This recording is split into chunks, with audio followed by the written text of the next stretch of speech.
In 1937, a podiatrist named Doc Noss discovered a cache of Apache gold on what is now the White Sands Missile Range in New Mexico.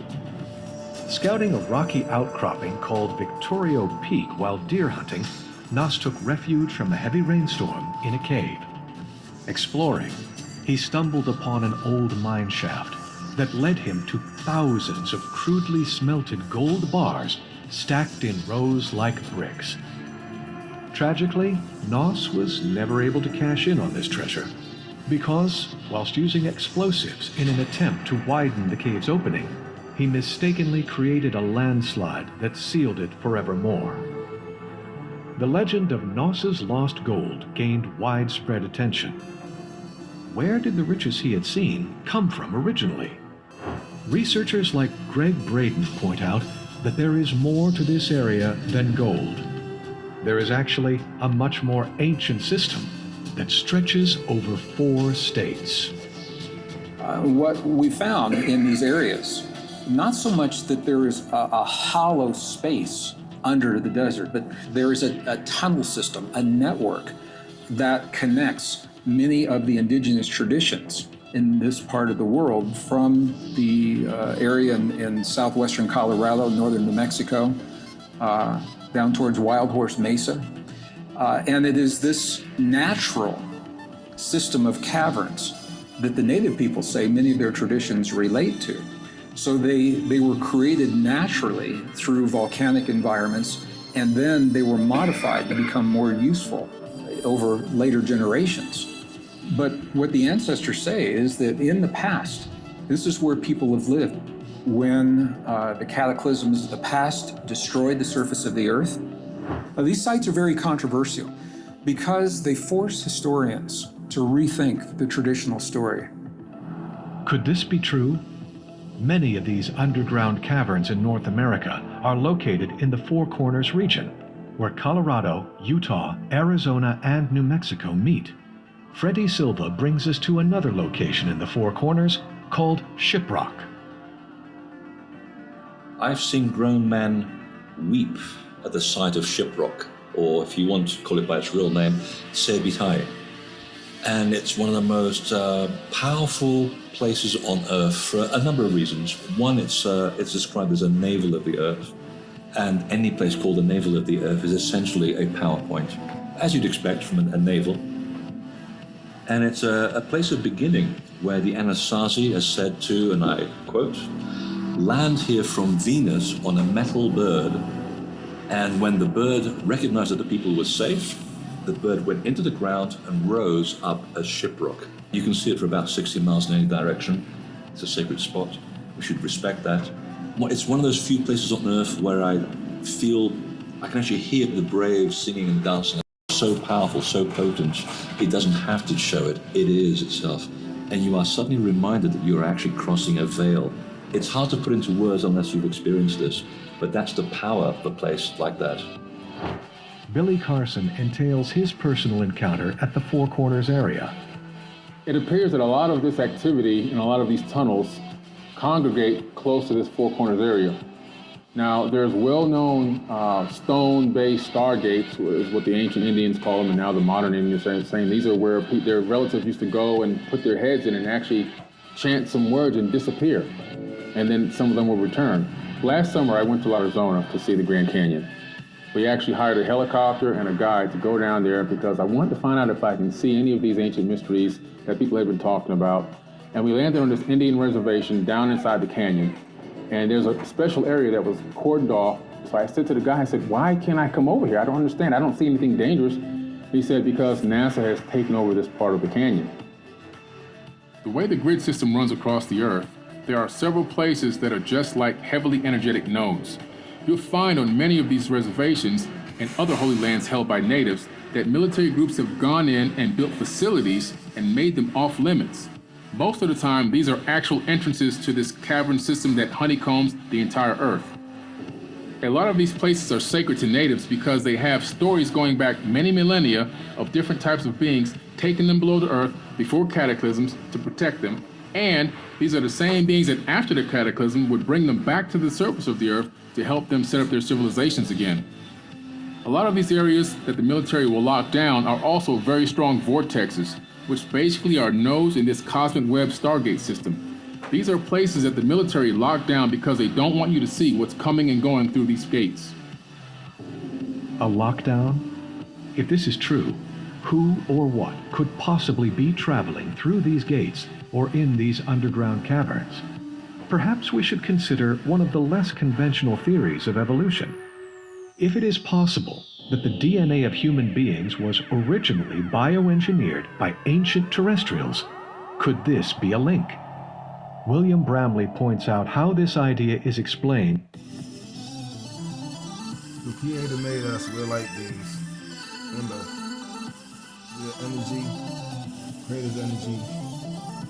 Energy can't be created, it must be produced. So, therefore, the Creator produced us, which means we are His children. But as far as the outside nation, they did do something to the outside nation. This is about when they came, and they attacked the planet, and they did something to the outside nations. They couldn't get us, but they got them. In Hopi folklore. You have this possibility, at least within the lore, you don't necessarily exclude skyborn gods from gods that lived underground, because people had both ideas, that the gods had realms underground, underwater, and in the sky, and they interacted with all of them. We already know there are very large caverns here and there. It may be, for example, that the South American tribe, maybe the Hopi, maybe they found some of these at one time, or at least they found caverns big enough where they believed that some of these things could transpire. So it's not necessarily contradiction. It just means that the gods operated in these different realms.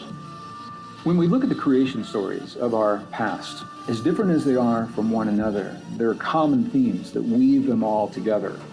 I find this fascinating because it is the local understanding of a common heritage, I believe, that is preserved in the traditions of the modern indigenous peoples.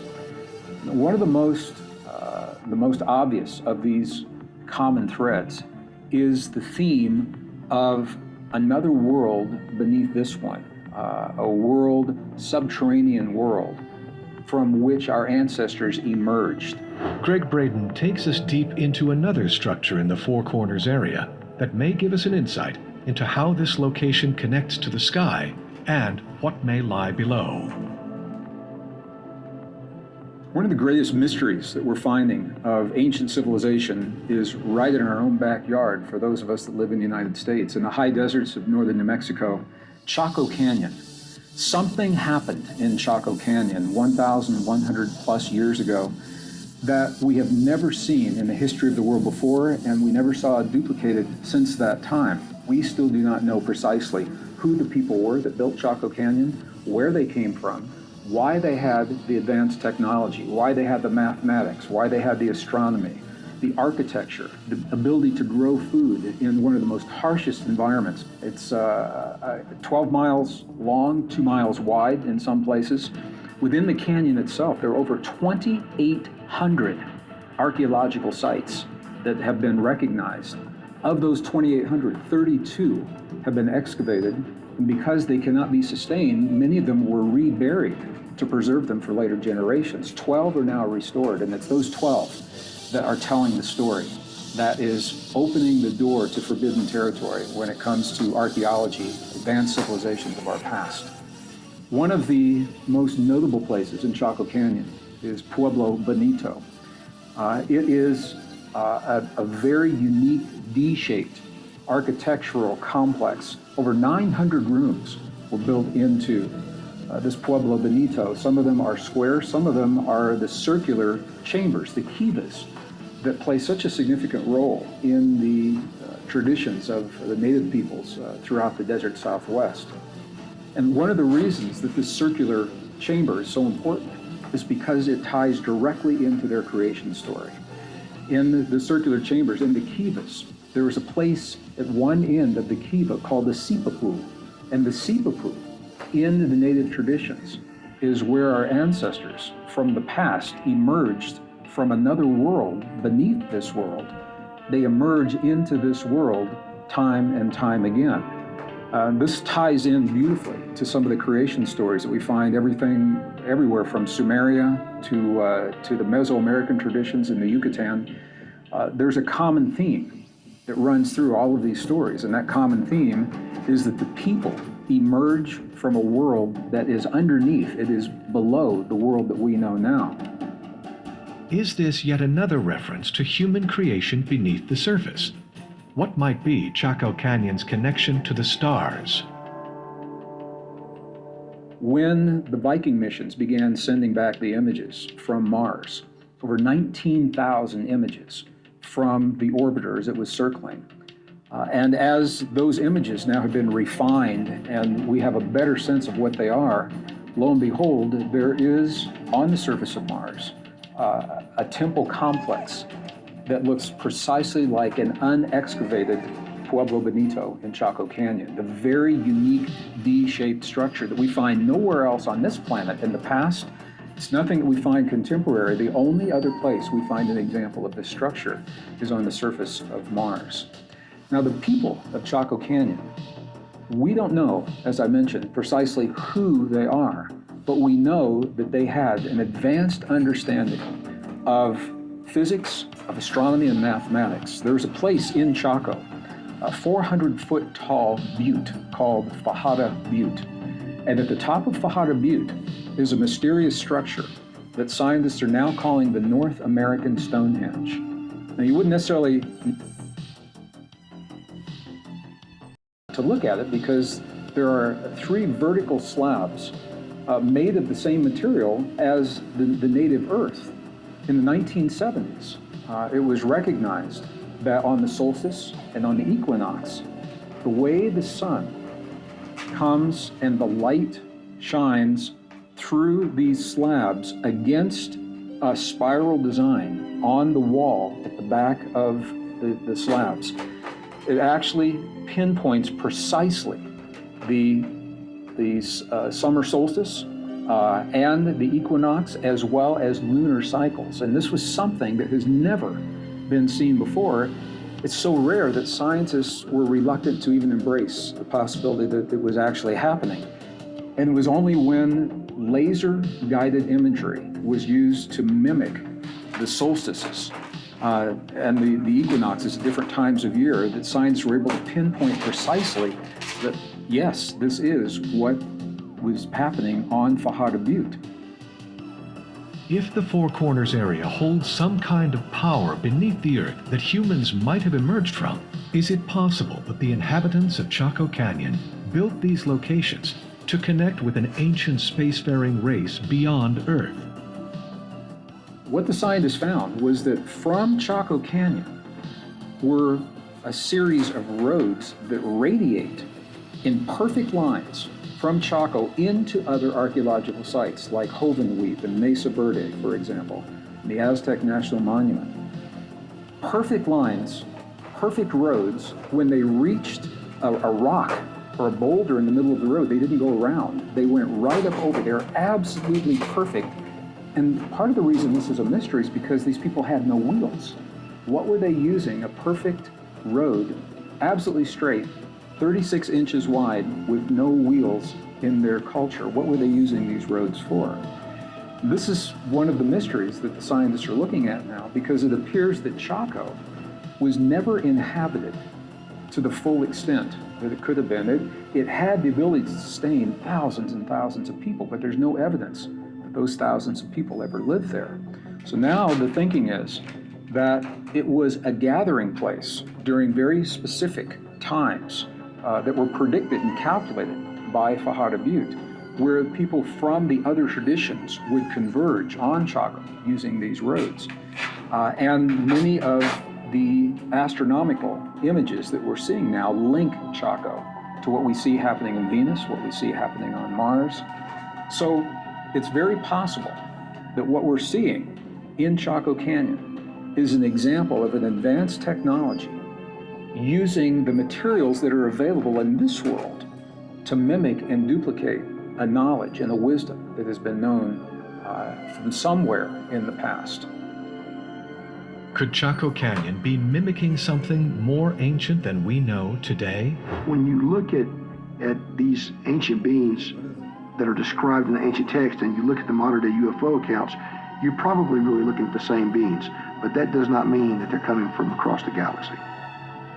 There's a good bit of evidence that the Earth has been bombarded by various cataclysms over the ages. Everything from asteroid impact to solar events. When these things happen, civilizations that might be on the surface are going to be devastated. There's really no way around this. I mean, if you don't know it's coming, then the effect on your civilization is going to be catastrophic. We find this again and again in stories about these ancient beings who preceded us here on the planet and who may still actually be here. Richard Shaver, who is the creator of something called the Shaver Mystery, he said that these beings fled underground when the radiation coming from the sun became so deadly, whereas before they lived for thousands of years, they quickly found that their solar radiation was destroying their DNA, and they fled beneath the surface of the earth, and they and their descendants, in a greatly modified form due to other types of radiation which are found inside the earth, are still there to this day. That's not to say that you would have to have a really advanced level of not just civilization, but technology in order to carve out a space inside the crust of the planet and to make a sustainable environment there. And of course, there are elements there which could provide this. Sonia Grace uses her alternative research to dive even deeper into the layers of the Four Corners.